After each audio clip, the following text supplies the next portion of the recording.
ബിജെപിക്കെതിരെയുള്ള പോരാട്ടം പിണറായി വിജയനിൽ നിന്ന് പഠിക്കാൻ ഉദ്ദേശിക്കുന്നില്ലെന്ന് മന്ത്രി എൻ ശംസുദ്ദീൻ. വഖഫ് ബോർഡ് വിഷയത്തിൽ യാതൊരു ആശങ്കയും ഉണ്ടാകേണ്ട സാഹചര്യമില്ലെന്നും അദ്ദേഹം പറഞ്ഞു. മതസംഘടനകളിൽ ആശയക്കുഴപ്പമുണ്ടാക്കാനാണ് പിണറായി വിജയനും സിപിഐഎമ്മും ശ്രമിക്കുന്നത്. മതസംഘടനാ നേതാക്കളോട് സർക്കാർ കാര്യങ്ങൾ ബോധ്യപ്പെടുത്തുമെന്നും എൻ ശംസുദ്ദീൻ വ്യക്തമാക്കി. രാഷ്ട്രീയമായ പ്രചരണങ്ങളാണ്. അപ്പോൾ ഞങ്ങളെ സംബന്ധിച്ചിടത്തോളം വളരെ കൃത്യമായ നിലപാടുകൾ ഈ കാര്യത്തിലൊക്കെ ഉണ്ട്.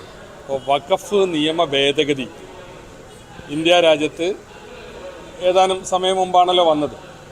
കേന്ദ്രം ഭരിക്കുന്ന സർക്കാർ വഖഫ് സ്വത്തുക്കളെ അന്യാധീനപ്പെടുത്താൻ ഇന്ത്യയിൽ തന്നെ 8000 കോടിയിൽ പരം രൂപയുടെ വഖഫ് സ്വത്തുക്കളുണ്ടെന്ന്.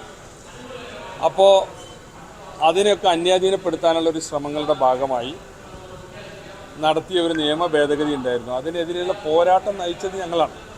പാർലമെൻറ്റിൽ പോരാടി അവരുടെ ഭൂരിപക്ഷം വെച്ച് കഴിഞ്ഞ ഗവൺമെൻറ്റിൽ അത് പാസ്സാക്കി.